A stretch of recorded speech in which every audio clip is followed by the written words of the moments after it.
has been over 5 years since I took my original Everlywell sensitivity test, so it means it is time for an update. So today I'm going to talk you through the Everlywell sensitivity test. I'm going to give you an update on my results, what I've learned since then, how the test has been updated, how to take it, how to use it, everything you need to know about the Everlywell food sensitivity test. So let's get into today's video. Now, I took this test originally 5 years ago with the intention of figuring out what I had food sensitivity to. And since then, Everlywell has also added in a food allergy test. When you go to take the test, it's important that you're prepared to kind of sit down at your computer and note the time that you're going to take it. So you're going to get a box in the mail.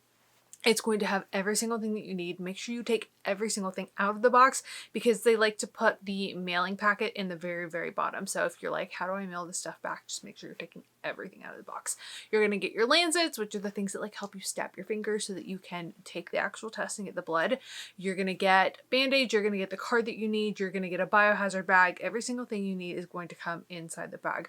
Read the instructions. I will say that I have also taken the women's health test, if you guys have seen that on my channel, and sometimes they update things in the test. So make sure you're double checking the instructions before you take the test, just because as the science has advanced, they've done more things to make it more extensive, to make it more accurate, to help you get the best results. So I wanted to check a few things before I took the test this time. Specifically, I wanted to make sure that there wasn't anything I needed to know about if there was a certain eating window for me, if I like had to take it without eating, or if I needed to like be mindful about it.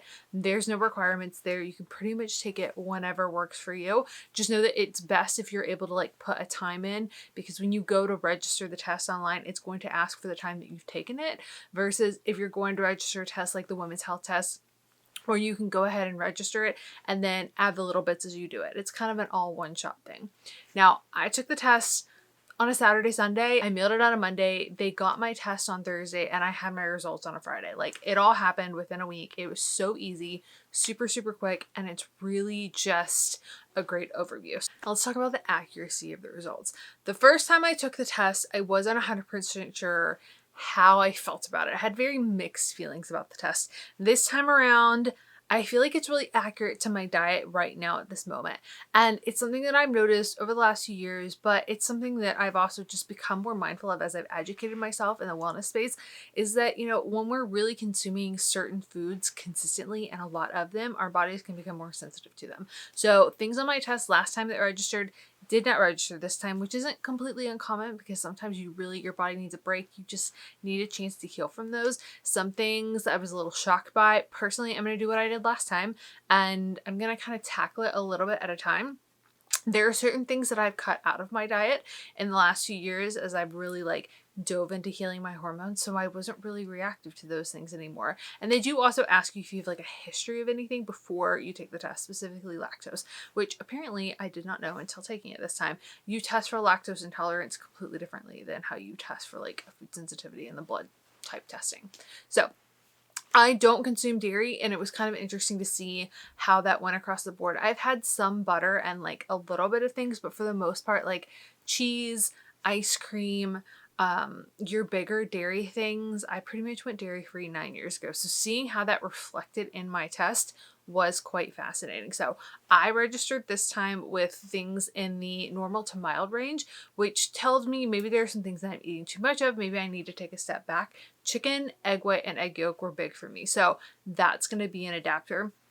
And I will definitely update you guys on what that looks like for me and how much better I'm feeling. But I think it's really helpful if you're somebody who's just, you don't feel good, you feel like you don't have a lot of energy, you're feeling really frustrated with just your overall wellness space, and you're wanting to give your body a chance to maybe heal, take a break from things. Tests like these are a really good chance to figure out if there's something maybe your body's like, hey, we're not processing this at the optimal level. Maybe we take a step back from this. There's obviously other functional medicine opportunities that you can pursue, because sometimes diet is only a piece of it.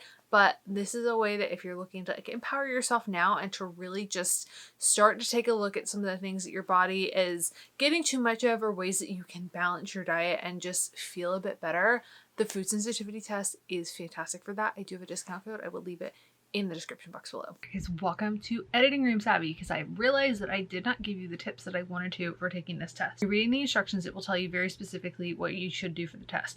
Make sure that when you're taking it and you're like going to get the blood out, don't raise your arm up above your like heart if you're like trying to like shake it out, you really want to make sure the blood is actually flowing. The other thing I would recommend, because I actually had to do this twice the other night for the hormone test, make sure that you do get it in a chunkier part of your finger just so that it doesn't clot too quickly. That'll make it a lot easier, because you are going to want to try to get those really big droplets. They suggest that you don't like dab and rub your finger all over it. Definitely makes sense. I will like kind of push my finger down if I need to get like a big chunky droplet off and I feel like it's not falling. But you know, it's probably more helpful if you're actually stabbing your finger in a thicker part. So that would be my biggest tip, because I didn't do that the other night and it clotted on the side. So the thinner sections near where like the bottom of your finger is aren't going to do the trick as much as like going a little bit more in, a little towards the middle, and like keeping it on the side so that you can put a little bit of pressure on it will help. Alright guys, that is all I have for you guys today. So let me know in the comments below if you have any specific questions. I am so glad that I got to take the test again. I feel like it's really helpful to do this every so many years. It's just a way to make sure that I'm treating my body at its best and really keeping me accountable for things, but also just helping me do the best that I can for my gut, which is really going to impact my brain. And the older I get, the more I really want to do that, but it's also just a really good way to make sure you're taking care of your mental health too. So I love you. It is a good day to have a good day. If you want more life and style content, make sure you're subscribed to my channel. I upload new videos every week, and I will see you all in my next video. Bye guys.